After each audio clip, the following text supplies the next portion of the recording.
What's up, guys? Saxon Good Time Gaming, and it is day 6 of the search for Kento. Based on the information on the search for Kento website, we have beaten up Matt Roscoe intensely, and apparently it seems that Kento might be imprisoned on Long Island Correctional Facility, so we'll find out about that in a few days. But more importantly, today we have received a few new toys. First off is the 5.7 AP pistol. Now don't let the little teaser video on the website for this fool you. You do not want to like sit here and just like fire, you know, all 10 shots in a row at 2 cops. The footage they have provided for this is pretty ridiculous if you actually watch it. It's like there is no reason to fire like that, especially against such weak enemies. So you guys can see here we have a starting magazine size of 15, total ammo of 30, rate of fire 600, 120 damage, 64 accuracy and stability, 29 concealment, 9 threat, and a reload time of 2.3 seconds. So here's the thing, okay? This is actually a pretty interesting gun. I like this gun a lot.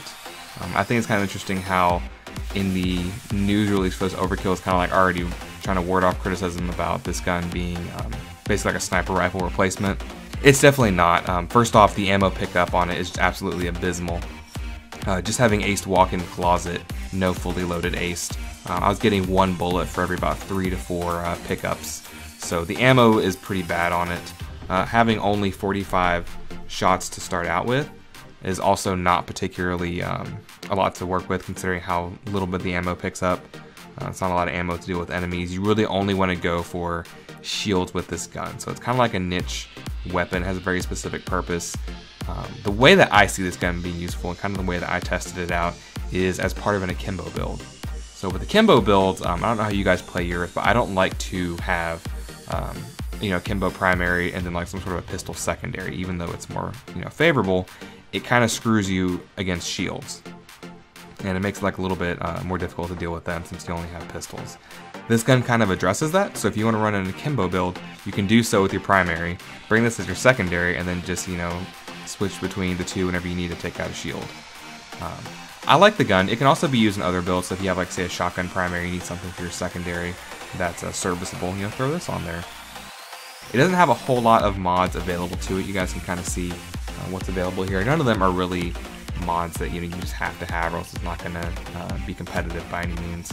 Just with you know, the damage on it already, if you're taking pistol skills, it gets extra damage. Silent Killer is going to help it out as well. You don't really need anything to make this gun you know, serviceable. So you guys can see here I've kind of modded it up, and now it has 168 damage, 88 accuracy, 72 stability, 26 concealment, no threat because I did put a silencer on it, 1.5 second reload time. So this is with a bunch of akimbo skills, having the damage bonuses on there, I believe is what I ended up taking. So the gun's definitely strong. I haven't used it in One Down or Death Wish. I've only been playing Crime Spree, trying to get my rank up in that. But even still, it's like, you know, with an akimbo build with crits and damage, just shooting through the shield is perfectly fine. It also makes it much easier to take out Winters, just kind of shooting through the shield part, not having to worry about trying to run around and encircle them and, you know, trying to tase somebody so I can get some shots on them before the rest of the guys turn around and start, you know, nailing my ass. It's a good little weapon. It's definitely not for every build. It's definitely one of those things that has a very specific purpose. It's not something you're going to be running around shooting everybody with by any means. You just don't have the ammo to support it. So yeah, just bring it on those builds where you need a little bit of way to deal with shields. Maybe a grenade launcher is not the right option if it's like a low concealment build. So this might be the thing that helps you out there. So overall, I think it's a good gun. The throwable is a bit interesting. So there is a new throwable. It's an incendiary grenade. You get 6 of these to start out with, which is okay. I'd honestly rather just have 3 grenades, I think. Grenades are guaranteed to kill enemies. The incendiary grenades, I've used these and I've not sometimes killed enemies just on these lower difficulties, even whenever they've gotten lit up by it. So I think it's a little bit weak. Probably not a replacement for the Molotov or for the grenades. Now, if you're using fully loaded ace, I think it might be okay for that, maybe since you can just kind of replenish them. But honestly, I'd rather just replenish Molotovs or grenades instead of these little incendiary grenades. They function basically the exact same as a grenade does, except rather than having the, you know, earth-shattering kaboom, it just spreads fire. So it's kind of like that. It's like a grenade that spreads fire. I prefer the Molotov. or flashbang. Probably won't be using these at all, but it is an option for those people out there. And if you don't have the Butcher's Barbecue Pack, then you now have a throwable that has a fire element to it. So that's pretty nice.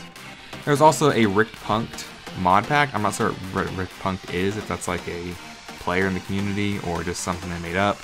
Don't know, don't really care.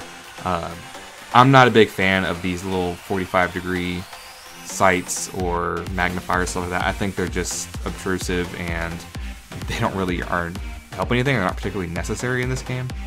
Since most engagements in this game are pretty short to medium distance, I don't find them to be helpful. There's no bullet drop over a long distance. You don't really have to anticipate your shots in that way. I think they're just utterly worthless. I don't ever use these. I'd much rather have an LED combo, so I get the laser and the flashlight on there, or just the micro laser if I just have to go for lower concealment, than to have any of these things at all. Because these things effectively replace your laser sight, so no thank you.